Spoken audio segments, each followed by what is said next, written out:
पाकिस्तान के रक्षा मंत्री ने पोस्ट हटाया है। ख्वाजा आसिफ की तरफ से जो पोस्ट किया गया वो हटाया गया। इजराइल के सख्त तेवर के बाद ये पोस्ट हटाया गया। इजराइल को कैंसर बताया। ख्वाजा आसिफ ने अपने किए गए पोस्ट को डिलीट कर दिया है। इजराइल की तरफ से कड़ी प्रतिक्रिया आई, जिसके बाद ख्वाजा आसिफ की तरफ से जो पोस्ट किया गया था एक्स पर, उसे हटा दिया गया है। इजराइल को कैंसर बताया था पाकिस्तान ने, जिसके जवाब में इजराइल की तरफ से पाकिस्तान को आतंकी देश करार दिया गया। और इससे पहले भी ख्वाजा आसिफ भारत और इजराइल को इस्लाम का दुश्मन बता चुके हैं। उन्होंने क्या कुछ कहा था, आइए आपको सुनवा दें। पाकिस्तान को इजराइल का जवाब विदेश मंत्री गिदोन सार ने जवाब दिया है। पाकिस्तान आतंकी देश है। गिदोन सार की तरफ से स्टेटमेंट दिया गया, हमें कैंसर बताना हम बर्दाश्त नहीं करेंगे। गिदोन ने स्टेटमेंट दिया है, पाकिस्तान का बयान यहूदी विरोधी है। तो पाकिस्तान की तरफ से इजराइल को कैंसर बताया गया था। एक तरफ टॉकिंग टेबल पर दोनों देश बैठ रहे हैं, ईरान एक तरफ, यूएस एक तरफ, और कहा जा रहा है कि पाकिस्तान ने ही दोनों देश के बीच में मध्यस्थता करवाई है। लेकिन अब ये स्टेटमेंट जैसे ही पाकिस्तान ने दिया, इजराइल बिफर गया और इजराइल की तरफ से पाकिस्तान को आतंकी देश करार दिया गया। अब इसके बाद ये नया स्टेटमेंट आया है। वहीं नेतन्याहू का पाकिस्तान को जवाब, इजराइल के प्रधानमंत्री कार्यालय का एक्स पर पोस्ट, इजराइल के विनाश की बात अपमानजनक है। ऐसा बयान हम बर्दाश्त नहीं करेंगे। मध्यस्थता करने वाला निष्पक्ष होना चाहिए। ये स्टेटमेंट इजराइल की तरफ से दिया गया है। इजराइल के विनाश की बात करना गलत है। ऐसा बयान बर्दाश्त नहीं होगा। नेतन्याहू ने भी ये स्टेटमेंट दिया है। जो भी मध्यस्थता कर रहा है उसको निष्पक्ष होने की जरूरत है। दो तस्वीर किस तरीके से ख्वाजा आसिफ की तरफ से ये स्टेटमेंट दिया गया, इजराइल कैंसर है ये कहा ख्वाजा आसिफ ने। वही इजराइल की तरफ से प्रतिक्रिया आई, आतंकी देश है पाकिस्तान और जो भी व्यक्ति निष्पक्षता करता है वही मध्यस्थता कर सकता है। आइए अब आपको ये बताते हैं कि ये पूरा मामला दरअसल है क्या। देखिए, पाकिस्तान के रक्षा मंत्री ख्वाजा आसिफ ने एक्स पर एक पोस्ट किया, जिसमें उन्होंने इजराइल पर सीधे सीधे हमला बोला। पाकिस्तान की तरफ से जो बयान था पहले वो जानिए। इजराइल कैंसर की तरह है, मानवता के लिए अभिशाप है। लेबनान में नरसंहार इजराइल कर रहा है, निर्दोष लोगों को मार रहा है, बेरोक-टोक खून खराबा कर रहा है। ये पाकिस्तान ने इजराइल के लिए कहा। अब इजराइल की तरफ से प्रतिक्रिया आती है। स्टेटमेंट पर उनकी तरफ से कहा गया, पाकिस्तान एक आतंकी देश है, हमें कैंसर बताना बर्दाश्त नहीं, हमें खत्म करने की बात कर रहा है पाकिस्तान। पाकिस्तान का बयान यहूदी विरोधी है, हम किसी भी आतंकी के खिलाफ लड़ने वाले हैं। तो जाहिर है यहाँ से ट्रिगर पॉइंट बनता हुआ नजर आया। एक तरफ पाकिस्तान जो कि मध्यस्थता कर रहा है दोनों ही देशों के बीच में, और मध्यस्थता करते हुए इस तरीके का स्टेटमेंट देना, ये कहाँ तक सही है, ये एक अहम सवाल है।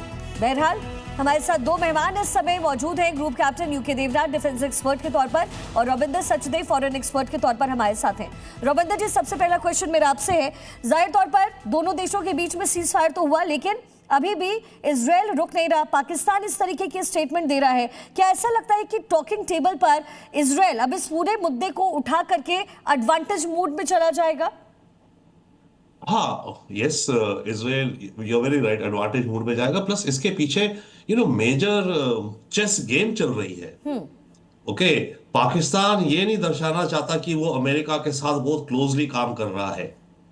ओके, इसलिए वो इजराइल के खिलाफ स्टेटमेंट्स दे रहा है जी, ताकि ईरान को ये लगे कि मैं न्यूट्रल सा हूं।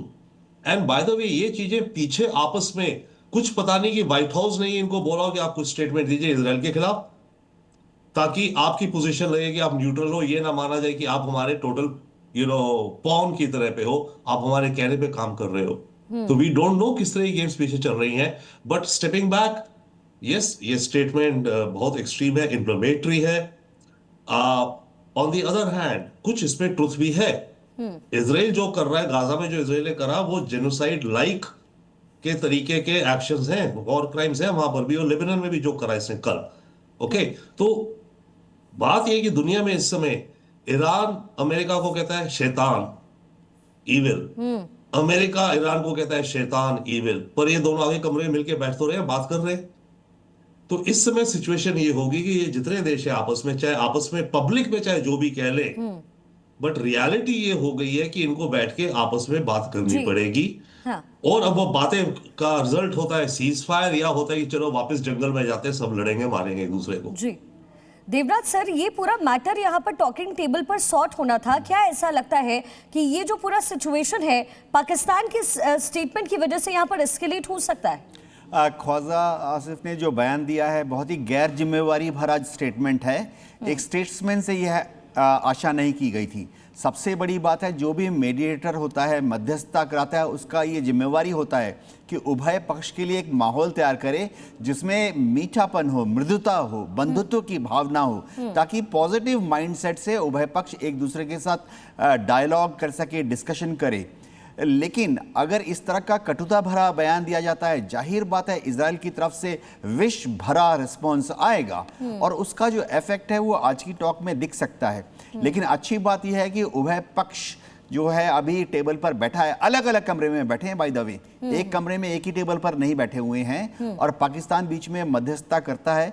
इस कमरे से अमेरिकन डेलीगेशन कुछ कहता है, पाकिस्तान का जो हरकारा है वो दौड़ के उस पॉइंट को लेके अगले कमरे में जाता है, अगले कमरे में ईरान का जो रिस्पॉन्स होता है, पाकिस्तान का जो पोस्टमैन है उसको लेकर दूसरे कमरे में दौड़ के जाता है और देता है। हो क्या रहा है, हम सब जानते हैं जो हम मिलिट्री में रह चुके हैं कि जब भी सीज फायर का टॉक होता है सबसे पहले है कि फायर बंद होना चाहिए, हमला बंद होना चाहिए। अच्छी बात यह है, बहुत ही अच्छी बात है कि अब आस्ते आस्ते ना इजराइल ईरान की तरफ कोई हमले भेज रहा है, कोई हवाई जहाज भेज रहा है या बॉम्ब गिरा रहा है। अमेरिका भी अपनी तरफ से ईरान की तरफ कोई बॉम्बिंग नहीं कर रहा है। ईरान भी कमोबेश मोर और लेस अपने सभी ड्रोन्स और मिसाइल्स कमांडर्स पर काबू पा चुका है और ईरान की तरफ से भी कोई खुलकर वेव आफ्टर वेव जैसे पहले हमला होते थे वैसे हमले इजराइल पर और गल्फ देशों पर नहीं हो रहे हैं। हाँ, लेकिन रविंदर जी, ये प्रॉक्सी वॉर का जो रूप ले चुका था, अब ये भी कहा जा रहा है कि लेबनान और इजराइल के बीच में भी टेबल टॉक्स हो सकते हैं। ये पॉसिबिलिटी बनती नजर आ रही है। अगले हफ्ते शायद वॉशिंगटन में दोनों की मीटिंग भी होगी। लेकिन क्या आपको लगता है इजराइल जो कि हमेशा लेबनान पर अड़ा रहा है, वो आपको लगता है कि हिजबुल्लाह को ऐसे ही छोड़ देगा? और ये टेबल टॉक जो पाकिस्तान में हो रहा है, जो कि कह तो पाकिस्तान ये रहा है कि उनकी मध्यस्थता है, लेकिन लगता है कि बैकडोर चाइना की एंट्री यहाँ पर है। क्या लगता है इजराइल यहाँ पर क्या स्टेप ले सकता है, वो भी तब जब पाकिस्तान इतनी ज्यादा एग्रेसिव बातें कर रहा है? देखिए, एक और खेल चल रहा है पीछे, सीम्स। बात यह कि लेबनान इंक्लूडेड था कि नहीं इस पीस टॉक्स में, ये बात चल रही है ना। इजराइल कह रहा है नहीं, अमेरिका जेडी वैंस भी कह रहा है नहीं,